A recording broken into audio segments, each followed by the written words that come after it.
was. Senators are asking for it. Yes. For him. So, paano mo? Well, it's subject to serious consideration. Okay. Precisely his name was mentioned the whole time today, and the senator judges so asked. So the senator judges also asked if we were going to present. So subject to serious consideration. Is he important as a witness? Or somebody can do away with? Well, in the minds of the senator judges, it seems he is. We are now revisiting our decision. We will look at it. Sorry, just so the public will understand, what is the root cause of the seeming hesitation on the side of the prosecution when it comes to calling Colonel Lechika to the stand? There is no hesitation. It's just that we're re-evaluating because we have 27 witnesses.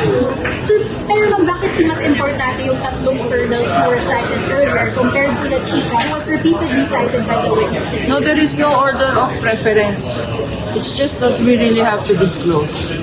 Yung tatlo namang army officers, it's because may certification. They certified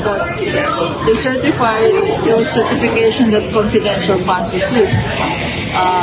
And so we will have to determine tama ba yung certification na yan or ginamit lang ba ang mga officials na yan.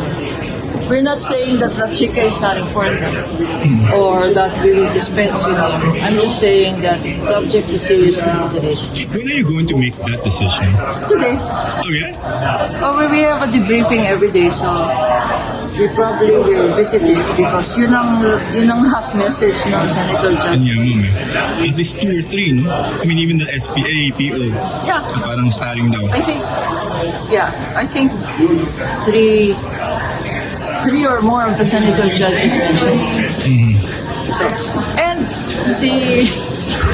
the Acosta kept mentioning it. In fact, you can solo now. Okay, join na lang, sir.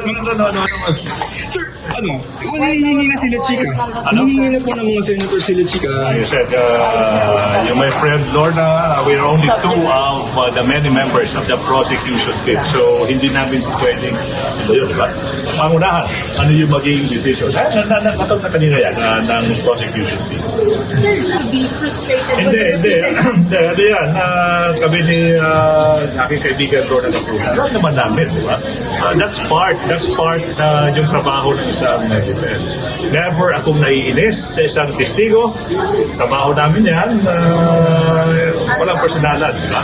Yes. Senator Soto has described the testimony, the answers as template. Others have said now, how would you describe it? Okay, it's on record. It's on record naman, di ba? Yung term na ginamit ko, likahon, can't answer. Madaming tanong, iisa yung sagot. So alam namin yan. Ang mga practitioners, tawag namin dyan is likahon.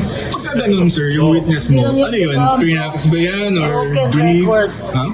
Parang plakang sira, di ba? Pag plakang sira, pag plinay mo yon, balik ng balik. Parang broken record Ay, na. prepared siya. Okay, so of course we will not answer that. Pero, Joseph, Katrina, at saka iba pa, eto lang, taong bayan. Alam namin, mga abogado, kung yung isang testigo nagsasabi ng totoo o hindi. Alam namin yan. The fact that he is part of the prosecution's witnesses, definitely there's always the possibility of requesting for the issuance of subpoena to Colonel Lechika. But like what I said earlier, as a matter of practice, we revisit the list regularly and come up with a decision as to who will be the next and who really will be presented before the impeachment court. Pero may possible, ma'am, may timeline pa ba? Definitely, the possibility is always there. Thank you po. Thank you.